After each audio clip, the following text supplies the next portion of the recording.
Добро вечер. Ова е новото издание на емисијата за македонските работи. Вечерва имам гостин, кој што е мој драг и почитуван колега, професорот Гоце Цветановски од Институтот за македонски јазик Крстен Мисирков. И бидејќи сме добри пријатели, но и колеги, веќе долго време, ние решивме со мојот драг колега да не се персираме, но во исто време да ги пренесиме знаењата кои што можеме да ги емитуваме како резултат на долгогодишната работа. Гоце, добро вечер. Добро вечер, драга Наташа, и навистина ми е посебна чест и задоволство што ме покани да учествувам на една ваква значајна емисија за македонските работи. Јас, ако треба да те најавам, ќе го сублимирам сето тоа, бидејќи ти си голем работник и имаш постигнато многу нешта во научната работа. Честопати те читам како главен и одговорен уредник на научни списанија или на проекти, на твои авторски трудови, но и коавторски, и забележав дека си еден од првите професори на Универзитетот Гоце Делчев во Штип, на одделот за македонски јазик, што е исто така значајна работа. А вечерва рековме дека ќе разговараме за македонскиот јазик, но и за неговата етимологија како гранка во македонскиот јазик, диалектологијата, но и за социолингвистиката. Гоце, ти мене ми донесе да покажеме, тоа е, прво ќе почнеме со етимологијата, ова значајно списание, Македоника, етимологија Македоника, која што излегува еднаш годишно и каде што ги изработувате најзначајните работи, барем во однос на оваа гранка од македонскиот јазик. Ние ја имаме еве и во кадар, но сакам да те прашам, она што и претходно го разговаравме, дали искуството и знаењето ве упати да се занимавате и со една посериозна работа, а тоа е изработка на македонски етимолошки речник? Благодарам за сите овие прашања што ми ги постави драга Нате. Прво ќе тргнам дека хајде со етимологијата како наука. Прво, за да може човек да се занимава со етимологија, треба да помине ни сите фази на својот научен развој. Етимологијата некако доаѓа како круна на сето она што претходно го вложил, а што се однесува до тоа дали јас сум подготвен за изработка на еден етимолошки речник, прво морам да кажам дека тука се две работи врзани.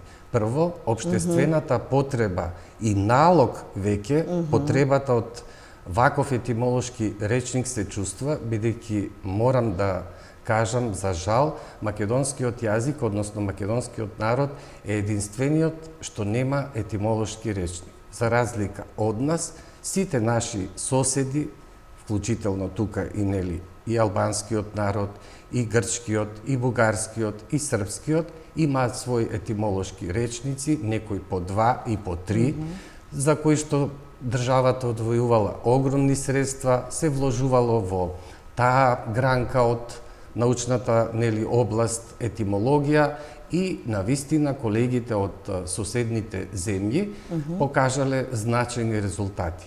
Што се однесува до решението, морам да кажам дека беше малку и притисок, малку беше и потребата, но и волјата, ентузијазмот, нешто да се направи поголемо за својот народ, односно за македонскиот народ. Морам да напоменам дека директорката професор доктор Елена Јованова Груевска инсистираше, работеше нели подолго време на таа тема, инсистираше да се нафатам затоа што ја цитирам, вели: Гоце, сега е времето да го покаже сето тоа што нели го знаеш и да се нафатиш на еден ваков проект. Прво, во рамките на институтот со статутарните промени се овозможи да се формира нова област, тоа е индоевропеистика и славистика, каде што јас сум одговорен. се нафатив се со цел да помогнам на својот народ. Се разбира дека не се откажав од мојата прва љубов, тоа е диалектологијата, но тие некако одат заедно. И така се решив да почнам со прво списанието етимологика македоника. Првиот број излезе по повод јубилеот на институтот и многу сум радосен и горд и ги поздравувам сите мои колеги што учествуваа во уредувачкиот одбор. Меѓу другото, првиот дел од ова списание е посветено на наши предходници кои што работеле етимолошки статии, трудови, податоци и така натаму, но тоа било, да речеме, расфрлано тоа богатство низ различните списанија, материјали, трудови, па се решивме на еден ваков чекор да почнеме со почетоците, да ги земеме првите значајни статии од областа на етимологијата и да прикажеме се што нашите предходници работеле. А вториот дел е нови два прилога. Едниот е концепција и методологија на двата типа речника. Едниот е тезаурусен, што значи сеопфатен и за кој што ќе треба малку подолго време, со оглед на тоа што ви кажав, ако на другите народи со развиени, да речеме, центри, им требало и по повеќе од неколку децении за изработка на еден ваков речник, еве, како пример можам да кажам дека нашите соседи, српскиот народ, работат исто на два типа речника. На тој тезаурусниот тие имаат објавено 4 свески и стигнати се до буквата Б, промовиране е сега оваа година прирачниот етимолошки речник на српскиот јазик, кој што е во еден том, се очекува да имаат уште 2 тома. И мислам дека ние за кратко време постигнавме огромни резултати, освен концепцијата и методологијата во ова списание, даден е и прилог кон буквата А. Комплетно обработен од моја страна. Јас забележав дека има воведно обраќање од твоја страна, текстот кој што го забележав, и овде прочитав дека ќе се работи од среден обем. Што значи тоа од среден обем? Па, вака сега, за пошироката јавност да знае, тезаурусниот е замислен како сеопфатен етимолошки речник на македонскиот јазик. Што значи тоа? Освен основниот лексички фонд што се користи нели, во секојдневната комуникација, тука пред се ќе влезат и архаизмите, и диалектизмите, и сленгот, и разговорниот јазик, значи се што се употребува во македонскиот јазик ќе биде регистрирано и запишано, а меѓу другото ќе биде и објаснето колку што се може етимолошки. Ова е секако многу значено во однос на јазичниот идентитет.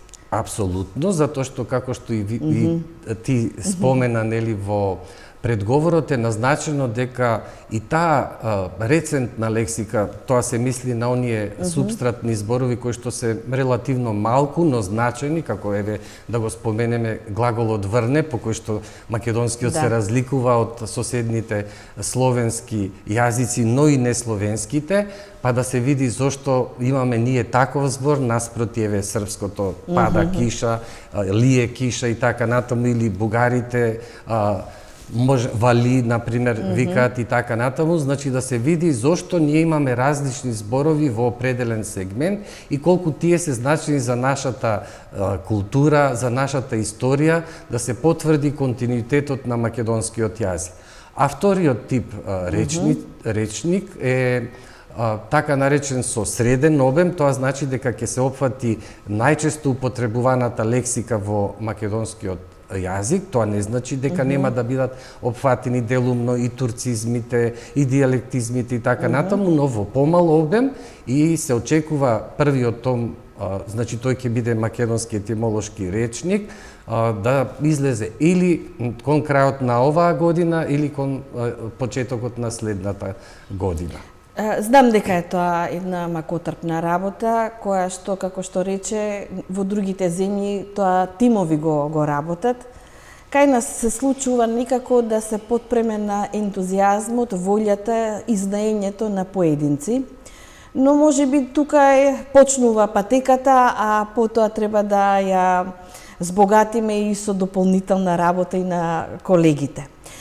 Сега, како што спомна, блиску на етимологијата и диалектологијата.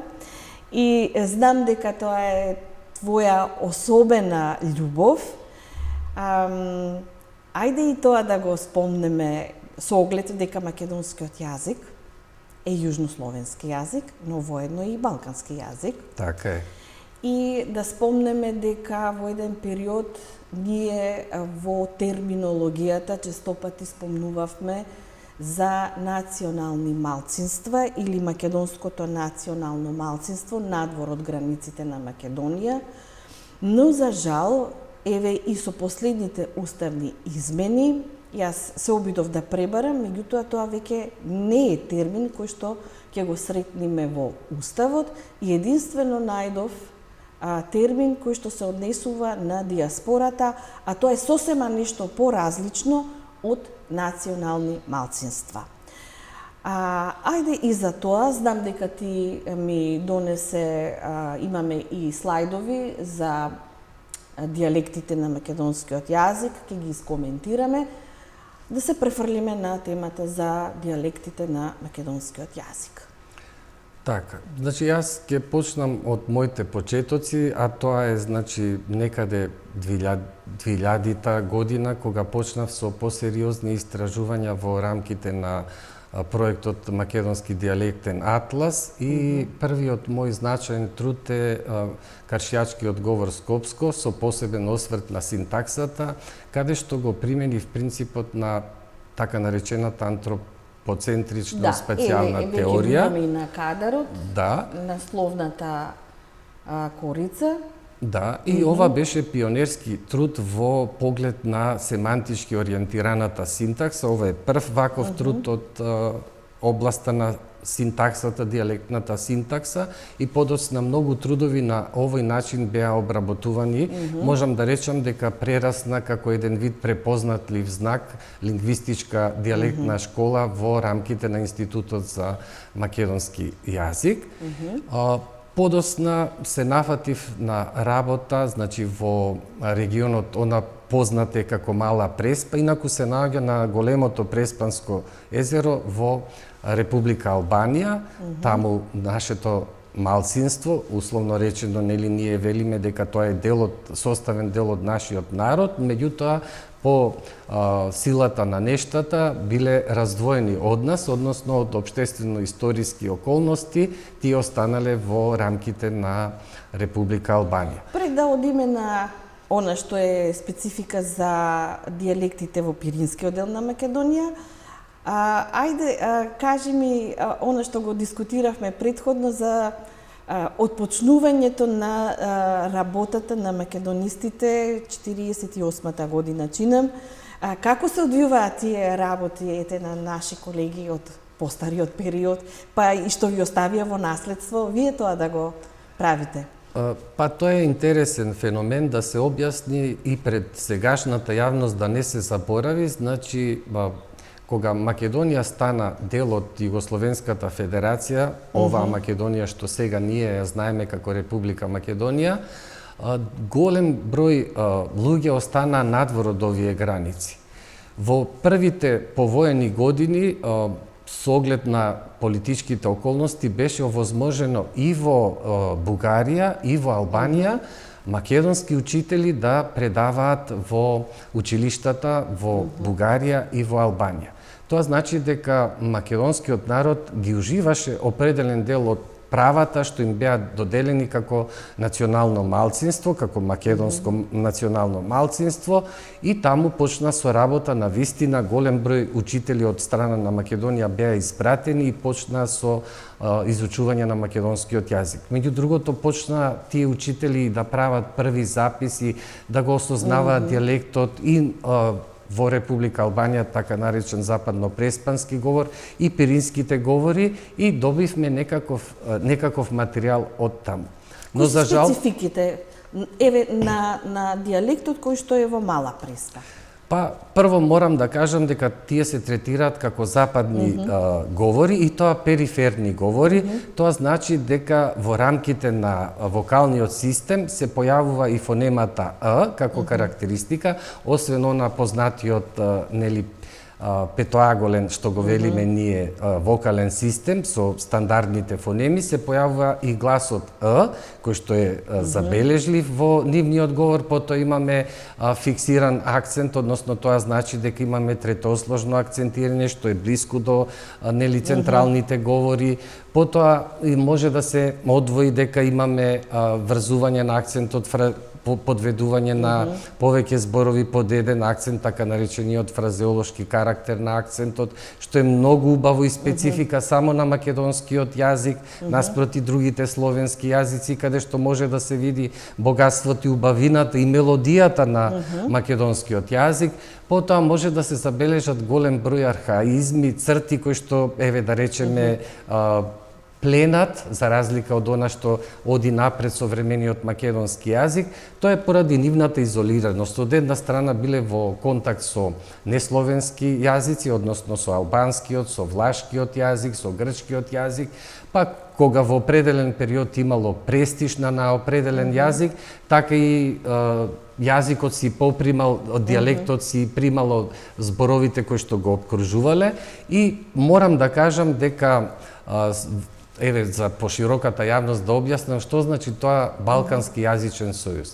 И на времето, во старо време, зборувам сега, нели, она античко време, и тогаш постоел Балкански јазичен сојуз со тогашните древни народи, но што значи тоа? Тоа значи светоглед, како луѓето размислуваат и како тоа јазично преку јазикот го реализираат. Сите овие луѓе на Балканот имаат горе-долу сличен светоглед и на тој начин го представуваат светот околу себе.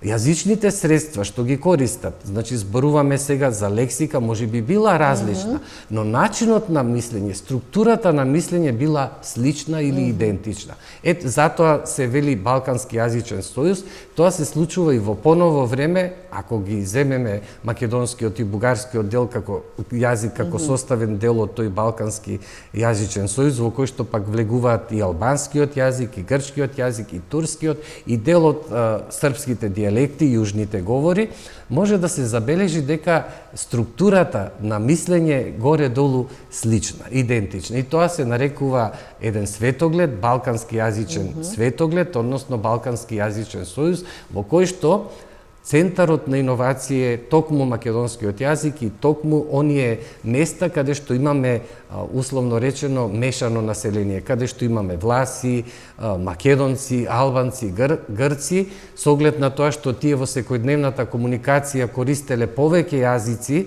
значи не само својот роден дијалект, туку го користеле и јазикот на соседите за да можат побрзо да се разберат. Повторно тоа било екзистенционално прашање, затоа што врзано било со живот, со продажба, со купување и така натаму, и луѓето едноставно создале свој светоглед, начин на мислење и тоа го презентирале. Јас можам само за пошироката јавност да додадам, има еден лингвист Бондарко од Руската лингвистичка школа, од Санкт-Петербуршката поточно лингвистичка школа, кај што ги промовира двете категории посесивност и битиност. Што значи тоа?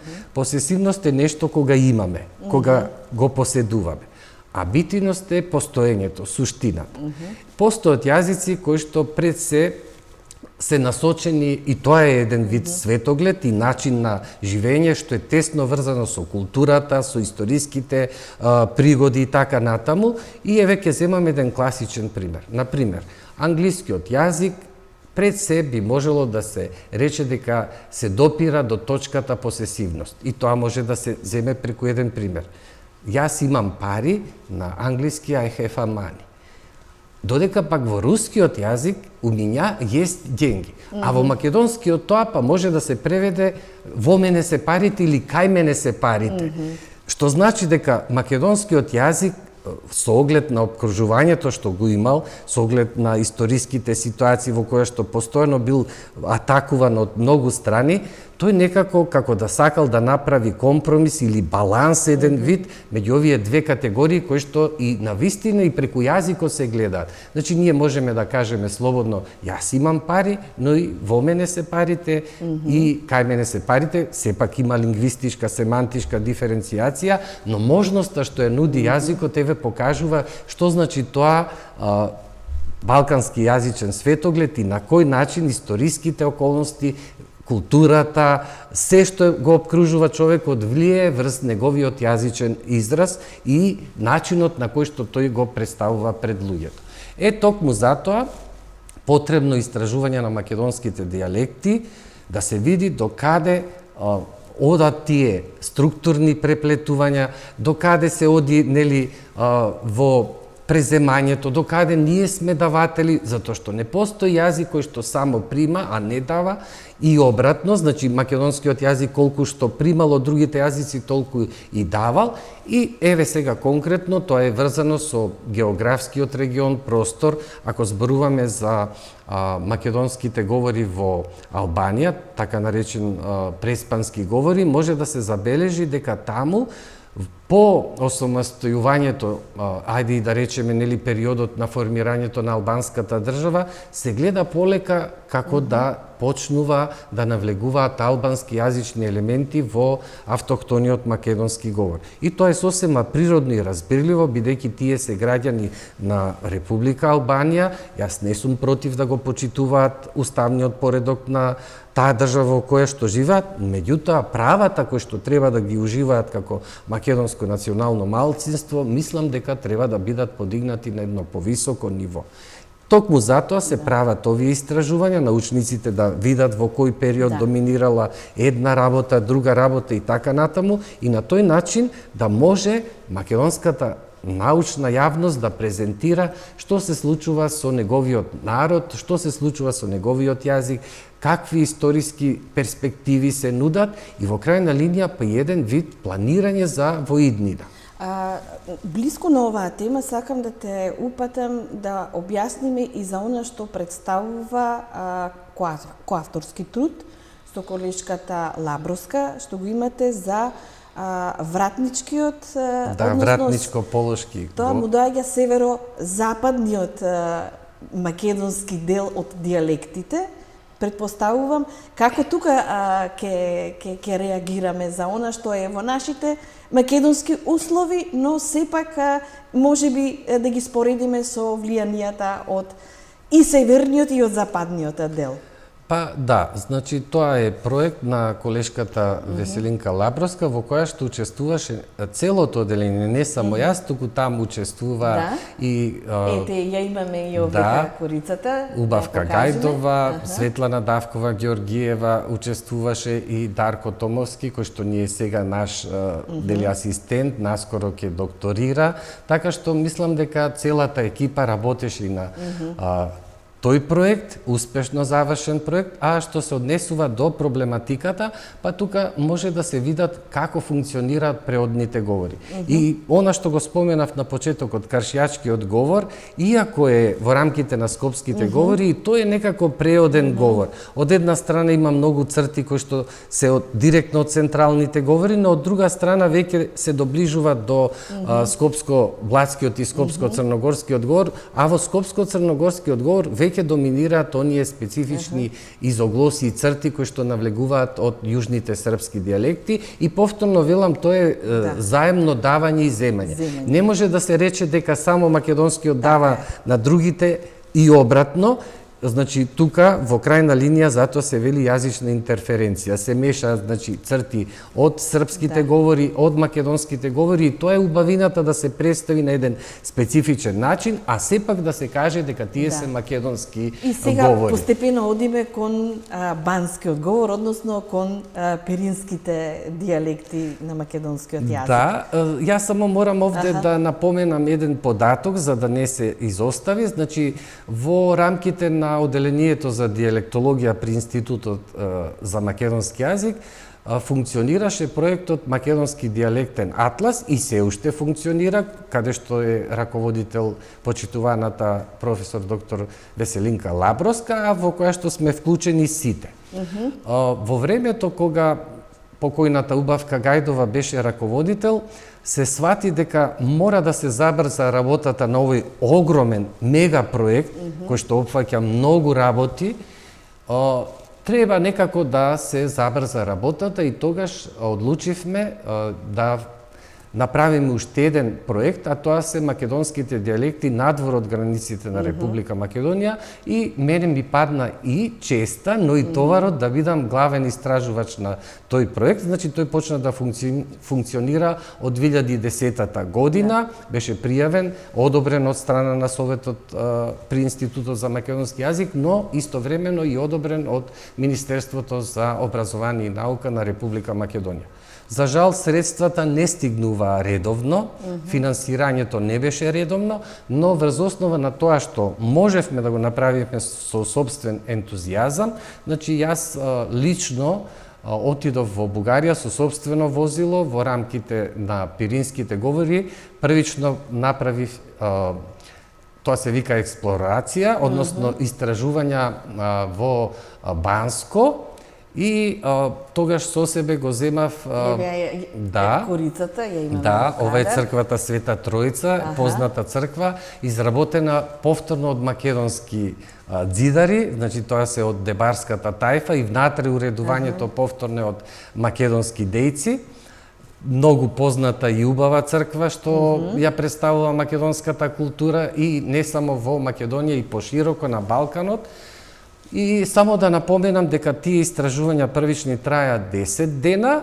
Тогаш со себе го зедов и асистентот, нели тогаш помлад асистент Дарко Томовски, кој што му беше прва обука на терен, еве сега уште малку ќе докторира, и така почна со тој проект. Подосна цела екипа, значи целото одделение, повторно бевме на истражувања во Банско, тука да ги споменам, значи Убавка Гајдова, Веселинка Лабровска, Светлана Давкова Ѓорѓиева, Еленка Стоевска Денчова, значи сите се потрудивме максимално да го збогатиме сето она што беше собрано и да направиме монографија за банскиот говор.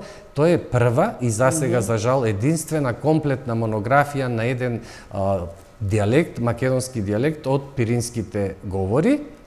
Се надевавме дека сето тоа ќе продолжи, но за жал општествено-политичките превирања не дозволија понатаму да се финансира. Иначе што останува како задача да се обработи покрај банскиот говор? Кога беше осмислуван овој проект, токму и затоа беше насловот, нели, македонските дијалекти надвор од границите на Република Македонија, првично беше замислата да се интервенира таму каде што е најнеопходно и најпотребно. Тоа е секако пиринските говори, од проста причина што влијанието на стандардниот бугарски јазик преку медиумите, преку образованието и така натаму е многу силен, и веќе ми се чини дека ова се последните генерации кои што го зборуваат сопствениот роден дијалект и полека преминуваат на стандарден бугарски јазик, а тоа значи и некако одмор, отуѓување од македонското јазично ткиво, но и припадност кон народ. Постепено кога почнувате веќе, нели, да го примате тој условно речено стандарден бугарски јазик, вие некако почнувате и да размислувате на тој начин и полека се одделувате од македонското народно ткиво. Токму затоа сметавме дека приоритетна задача е да се собере целокупниот материјал од Пиринска Македонија, односно од пиринските говори, со тоа што беше предвидено прво да се заврши банскиот говор, па потоа да се прошири, иако морам да споменам академик Видоевски имаше предвидено многу порано сето ова да се сработи, но за жал не се успеа. Тој има објавено за Петричкиот говор, се разбира многу работи кои што се директно врзани со пиринските говори. Ние се потрудивме сето ова да го сработиме и требаше да се сработи уште и Неврокопско, требаше и Јанес Андански, требаше многу овакво материјали да се соберат од цела Пиринска Македонија и да се направат неколку монографии, потоа да се синтетизира и да биде при помош при изработката на македонскиот дијалектен атлас, односно таа територија да биде покриена со соодветни македонски пунктови. Гоце, ти ми донесе овдека една книга, поточно тоа е речник. Станува збор за само да го видам убаво насловот. Словачко-македонски речник.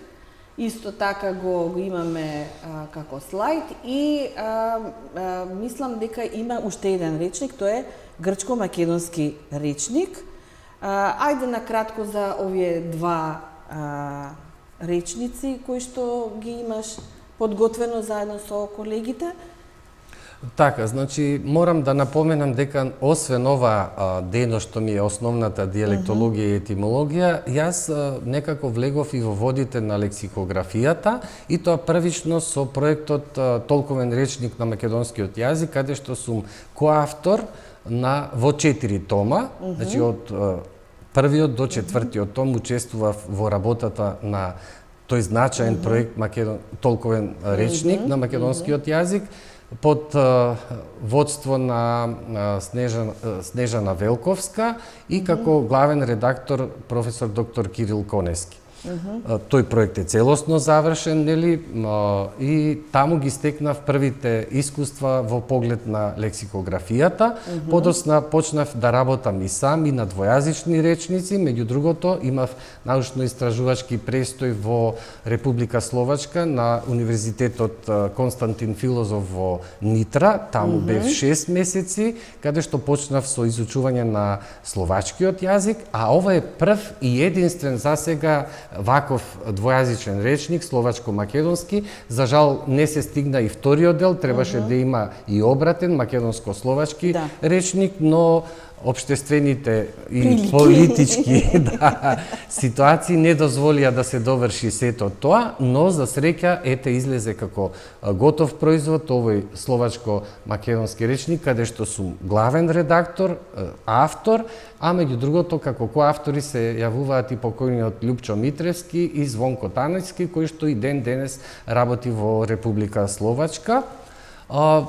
Ова е значаен труд затоа што досега ние немавме ваков двојазичен речник и мислам дека македонците треба да работат на вакви двојазични речници со повеќе јазици, со повеќе народи да соработуваат, да го збогатиме нашиот фонд во поглед на лексикографската работа. Втора работа е врзана со Виножито. Нели знаеме дека постои политичка партија во Република Грција, Виножито. Тогаш на покана на тогашниот председател Павле Воскопулус, јас и Марија Чичева требаше да го сработиме речникот на Васко Караджа, кој што е починат, нели, и требаше, нели, сето тоа да го редактираме, да го средиме и така натаму. Ние се нафативме на таа работа, работевме напорно и излезе тој речник, но потоа повторно јас и Марија решивме и поголем дел од Виножито, решивме да направиме и обратен речник и тој се промовираше во Европскиот парламент таму, да биде токму показател на дека речниците се мостови меѓу јазиците. Главен редактор беше Марија Чичева Алексич, која што навистина го познава новогрчкиот јазик, познава старогрчки јазик и во оваа пригода навистина наша драга колешка, ја поздравуваме. И со оглед на тоа што и тоа е значаен сегмент, еве да покажеме ние македонците дека ние сакаме да соработуваме со сите соседни народи и ова е начинот на кој што може да се изрази таа нели заемна соработка, но истовремено да почива на, како се вели, заемно почитување. И ние да ги почитуваме, но и тие да не почитуваат, затоа што ако нивниот јазик за нив е важен, тогаш нашиот јазик за нас е важен и само така може да се гради добри односи, да се градат меѓучовечки релации, па на тој начин може да напредува и економијата и воопшто сите работи да тргнат напред, но се додека не се почитува македонскиот јазик, јас мислам дека ќе имаме проблеми. Веќе кога сме кај проблемите, јас морам да споменам дека ете современите општествено-политички услови вродија со некои законски одредби, посебно од 2018 година, колку што се сеќавам, на 14 март во Службен весник беше објавен указот од Законот за употреба на јазиците, Наши колеги, академик Ќулавкова, Симона Груевска, Маđовска, исто така, професор Силјановска исто така тие реагира дека наместо да се оди по итна постапка, тоа да се усвои во парламентот, подобро е под итна постапка да се преиспита сето она што значи закон за употреба на јазиците, односно фактички ние стануваме двојазични. Би сакала за овој проблем да те прашам со оглед дека се обидов да разгледам некои примери, посебно како европско некое искуство, и забележав дека во Франција, например, постојат 70 јазици кои што се водат како регионални, меѓутоа таму има еден официјален или службен јазик. Исто така, кај нас проблемот сега со овие новонастанати услови, фактички ние добиваме 2 официјални јазика и 4 регионални. Како ја толкуваш сета оваа ситуација во однос на тангирањето на македонскиот јазик со оглед дека македонскиот јазик со одредбите на АСНОМ е прогласен за службен јазик на македонската држава? Дали ова значи реметење или уништување на асномските одлуки во однос на македонскиот јазик? Сега, Нате, јас морам да подсетам дека кога се подготвуваше законот, јас бев меѓу првите што реагирав и во институтот поднесов барање за итно заседавање на научниот совет. Меѓу другото, тука се вклучија и колешката Симона Маđовска-Груевска, Александра Ѓуркова, се вклучи и Олгица Додевска-Михајловска и подоцна се надоврза голем дел од колегите, да не речам скоро сите колеги. Ние дури објавивме нели тогаш проглас, значи рековме дека ова навистина не оди вака, дури јас имав и учество на емисии, ТВ емисии неколку пати, учествував и го кажав уште тогаш својот став. Не случајно те прашувам, бидејќи го знам целото она твое реагирање и искажување по однос на овој проблем. И тогаш и сега го мислам истото. Што значи тоа? Ако се тргне од повелбата нели на Европската унија за правата на малцинските и регионалните јазици, тогаш ќе се види дека македонската држава не само што ги надминува сите стандарди, туку и преминува во нешто што е товар на самата држава. Тоа ќе се обидам низ практични примери да го објасна. Значи, ако го сметаме македонскиот јазик за кохезивно средство, односно сврзувачко средство во македонската држава, тоа не би требало да представува проблем за кое било малцинство што живее овде и да се разбереме. Јас од секојаш сум реагирал на измислени термини од типот делови од народ и така натаму, меѓу другото знаеме националности, па народности во поранешната федерација и така натаму, нешто што отстапува од она што се вели во обичаена меѓународна терминологија. Извини, само што ќе упаднам, ова ме подсети, кога го гледав примерот во Франција, значи тие сите регионалните јазици ги прогласуваат за национално наследство. Што значи формулацијата дел од народи, како што постои кај нас, е многу туѓа и невообичаена, па дури и непрактична. А ние ставивме во таа терминологија која што е присутна во Уставот, дел од албанскиот народ, влашкиот народ и така натаму. Така е, Нате, и сосема си во право и сето ова што го кажуваш. Јас само би сакал да додадам зошто ова е толку важно да се нагласи.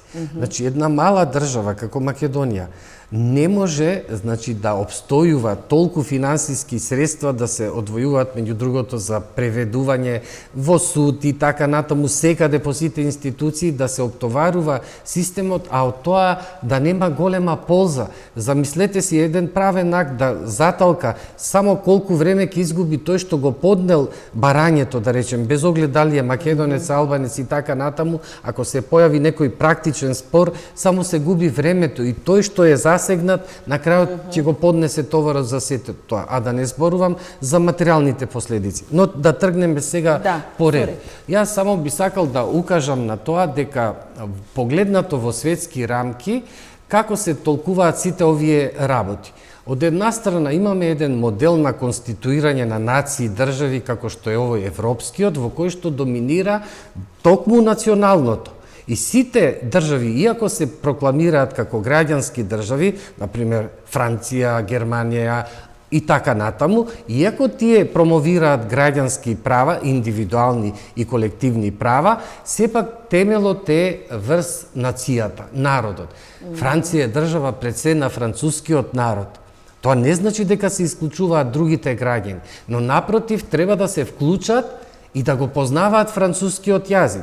Потоа грижата за другите малцински и регионални јазици државата ја презема како обврска. Тоа е во ред. Меѓутоа, од друга страна имаме еден концепт кој што е донесен од преку океанот, односно постоењето на американската нација и сонот за американска држава. Што значи тоа? Кога се формирала американската нација, таа во суштина е конгломерат на како да кажам, збир на народи. Да, и не само тоа, туку таа не е оптоварена од историското минато. Сите држави во Европа, нели, се оптоварени со историското минато, па и ден денес имаме такви проблеми. За разлика од нив, Америка како систем, Соединетите американски држави го немале тој проблем. Тие сонувале за една таква граѓанска нација во која што навистина граѓанинот ќе биде господар. Сега, со постигнувањето на политичката моќ на Соединетите американски држави, некако како да се сака сето тоа да се пренесе и на другите. Но тоа не им успева секаде. Кај помалите и понемоќни држави успеваат да го наметнат тоа. И дури некаде, еве како случајот со Македонија, се случува да експериментира. И во поглед на системот политичкиот, на образовниот, на културниот и така натаму да не редам, за разлика од тоа, во некои моќни држави, како што е Британија, како што е Франција, Германија, не им успева целосно да го наметнат тој концепт што го имаат таму зацртано, бидејќи овде сепак тие народи не се откажуваат така лесно од историскиот прво од митот не се откажуваат, потоа од историскиот континуитет не се откажува. Јас не верувам дека некој кој да е французин би се откажал од француското историско наследство, би се откажал и па дури од кралевите, од Луи и така натаму. Значи сите тие се составен дел од француската историја на францускиот народ, на францускиот јазик и така натаму. Кога се зборува за демократизација на овие посткомунистички земји, тие во суштина сакаат да наметнат нешто што може би оди во други насоки. Еве сега конкретно да го разгледаме проблемот со Македонија.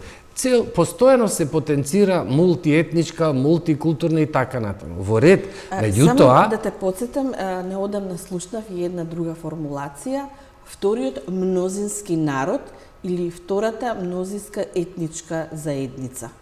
Мислам дека веќе тоа упатува и на една друга насока која што не е позитивна. Апсолутно, Нате, те поддржувам во се што го кажуваш и како размислуваш, и ќе кажам од проста причина. Па мислам дека дури малку е иронично и подценувачки од тие што го создадо и рамковниот договор да не третираат нас како заедници, племенски заедници. Така е. Значи тоа е невообичаено враќање наназад.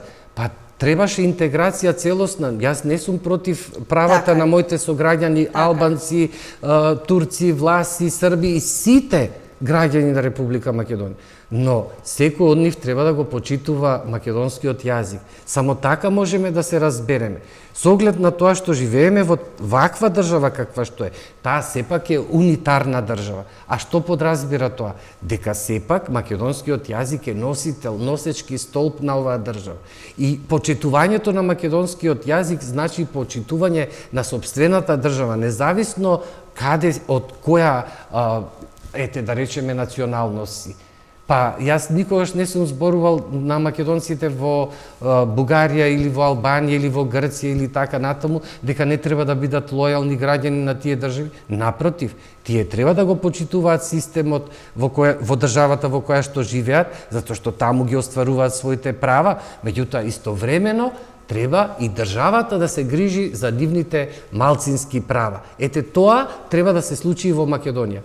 Сите да ги уживаме правата, но истовремено забораваме на обврските. Обврска на секој граѓани и на сите малцинства овде во државата е почитување на уставниот поредок на Република Македонија. И само така можеме да одиме напред. Кога сите ние би си го почитувале, нели, системот, кога јас не би навлегувал во индивидуалните права на албанците, ниту пак во колективните права, не само на, како што се измислува терминот, втората по големина заедница. Чекајте, што е тоа, племенски водачи ли ни требаат? Територијален империализам ли ќе правиме врз основа на јазик, на историја и така натаму? Тоа се надминати работи. Нам ни треба целосна интеграција, па ако мислиме и во Европската Унија, нам ни треба вистина подготвено општество, интегрирано општество одвнатре, не однадвор. Да. Ние правиме се погрешно. Наместо одвнатре да ги средуваме и сложуваме коцките, ние чекаме некој однадвор да ни ги натрупа. Ама знаете што се случува? Потоа средиштето, базата, основата ни се размрдува. Зошто е тоа така? Зашто не се поставени на цврсти темели. И во крајна линија, секој граѓанин на Република Македонија треба со почит, со пиетет да се однесува на државата, вклучително и на македонскиот јазик и на сите атрибути на македонскиот народ. Гоце, знам дека во ова социолингвистичка сфера си поприлично упатен и сакам да те прашам дали ти се познати новините што ги носи новиот закон за македонскиот јазик? Дали треба да биде застапен на стручни лица за македонскиот јазик, лектори во сите државни институции, научни, воспитни, образовни. Како е тука третирањето на почита и достоинството на македонскиот јазик? Видете, кога веќе се донесе закон за употреба на јазиците, во кој што имаше многу проблематични делови и кој што вистина Венецијанската комисија ги посочи како проблематични, без оглед што нашата политичка елита не сака да ги согледа тие и не ги прифаќа, нели, воопшто, бидејќи не се обврзувачки, ги игнорира. Ги игнорира, едноставно ги става, нели, адхок и адакта и едноставно вели тоа не ме интересира. Особено што ова е реакција на научната фела. Апсолутно. И кога веќе овој закон се обидува некако да профункционира, се поставува прашањето како тој ќе биде апропо законот за употребата на македонскиот јазик. Дали тие два закони влегуваат во колизија? Дека се случува да самиот креатор да не знае како да се справи. Една од одредбите, например, што пречи е што законот за употреба на јазиците, јас колку што се сеќавам, е под Министерство за правда и тој е предлагачот на закон. Додека законот за македонскиот јазик е од Министерството за култура. Прво гледаме дека немаме почетна точка заедничка, значи базата едната се темели на Министерството за правда, кое што мислам дека е надлежно за сите овие работи, а од друга страна имаме како ова да го сметаме како културен феномен, па упатен при Министерството за култура како да се работи за заштита на некој музеј. Ве молам, значи тука прво и начинот на кој што се представува е хајде да не речам малку и чуден. Да не употребам друг збор. Тоа е една работа. Второ, јас изреагирав уште кога беше во фаза на обработка предлог закон за употребата на јазикот и имам еден куп забелешки. Мислам дека голем дел од тие забелешки беа уважени од страна на предлагачот и се составен дел од сегашниот закон за македонскиот јазик. Но она што и ти го кажа, го соопшти во врска со употребата на македонскиот јазик, јас пак ќе кажам дека доколку се почитува од сите учесници, чинители во државата, македонскиот јазик дури можеби не би имало потреба од вакво законско решение, затоа што тој во уставот е ставен нели на столбот како еден од носечките елементи на државата. Но кога веќе почнуваат да се боричкаат работите и почнува нели сето тоа да се распаѓа, тогаш ако веќе имаме ваков закон, тогаш мораме да се грижиме во сите институции да постои лектор за македонски јазик, бидејќи ако се формира агенција таму за употреба на мнозинскиот, не знам таму како беше да, значи ако веќе се одвојува од буџетот од сите, како да кажам, даночни обврзници, нели таму таа агенција не може да функционира сама, мора да има носители на сето тоа, функции, извршни, вакви, такви, па потоа инспекторати и сето тоа треба некој да го плати. Ако веќе постои вака за албанскиот јазик, тогаш и за македонскиот јазик треба да се грижи некој и исто така да се спроведува. Прва работа што треба да се каже, ако појдеме во делови од Македонија, ќе забележиме дека имаме различно постапување. Прво од символите, обележјата на државата. Јас како што сум образуван и учен и воспитуван, сметам дека државата во која што живееш е таа што треба да ја презентираш. Значи, ако сите живееме во Република Македонија, прво треба да биде знамето на Република Македонија. Оти тоа е заедничко знаме за сите граѓани на оваа држава.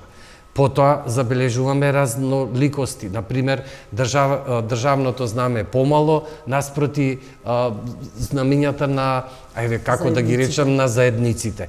Тоа не е во ред. Значи, прво, не е ни во согласно со закон, а ниту е пак нешто носи кохезија на државата. Значи, такви провокаторски елементи треба веднаш да се регулираат со закон. Потоа, надписите на таблите, патоказите и така натаму. Ако веќе сме се решили да бидат и двојазични, и тројазични, и не знам уште какви, тогаш македонскиот јазик треба секогаш да биде задолжително прв, затоа што тој е официјален јазик на државата, па потоа додат другите јазици, и тоа јас би рекол со различна големина на фонд.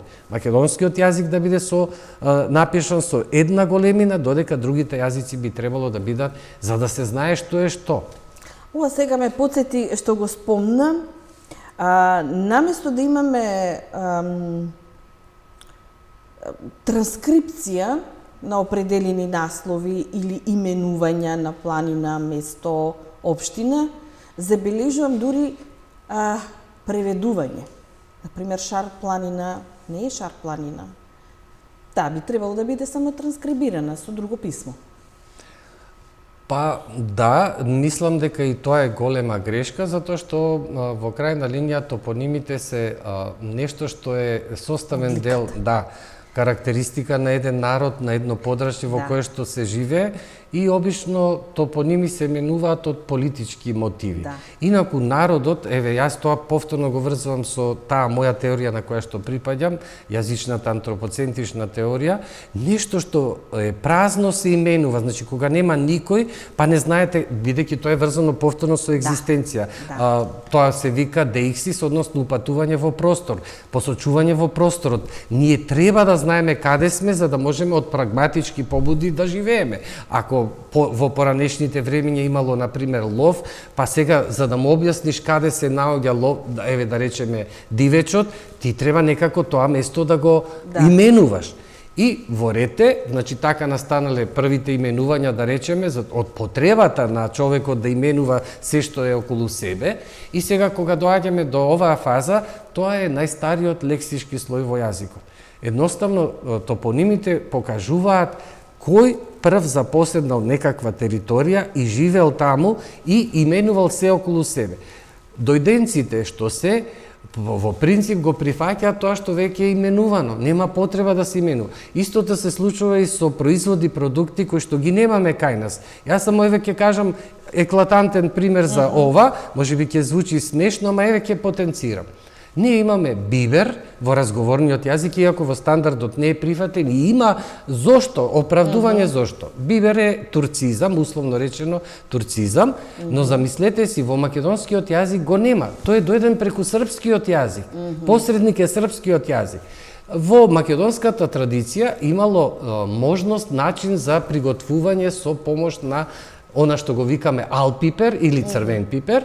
Значи, повторно зборуваме за збор кој што потекнува, да речеме, условно речено, од преземен од грчкиот јазик и си функционира во македонскиот јазичен систем, но кога веќе нешто дошло од страна, бидејќи биберот во крајна линија она што е познато кај нас како црн пипер, наспроти ал пипер, си имаме синтагми за тоа и не случајно црвен пипер и црн пипер, затоа што смесата што ја гледаме ние не знаеме дали е од пиперка или од некое екзотично растение. Ме разбирате?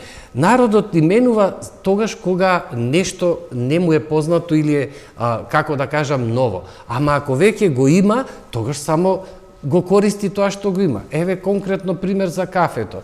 Во македонската традиција немало кафе, немало такво растение, немало продукт и нормално е да се именува тоа што некој го донел и да го каже како што тој го вика. Односно, турците со доаѓањето кога го донеле, така се именувало и така ние сме го прифатили. Па и гезвето како придружен инструмент, односно средство, посадка во кое што се вари кафето, дојдено е заедно со кафето и ние така сме го прифатили, затоа што во нашата традиција немало такво нешто. Значи, зборот ми беше, еве, ова да се покаже, дека кај топонимите нема потреба за преименување.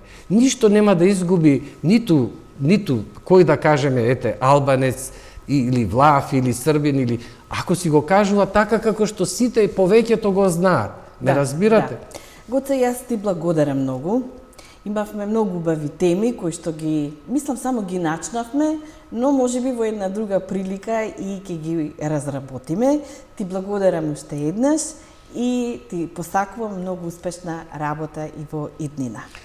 Благодарам на те за поканата, навистина ми беше и чест и задоволство со еден драга колешка да си бидам еве и вака на емисија, да си поразговараме за многу теми, иако ние и приватно комуницираме, разговараме на вакви значајни теми од областа на науката и те поддржувам целосно што го промовираш овој проект, односно за македонските работи и затоа се нафатив да ти бидам гостин во оваа емисија. Ти благодарам уште еднаш. Драги гледачи, овдека ја завршуваме денешната епизода за македонските работи. Останете во добро здравие и до следниот четврток. Секое добро!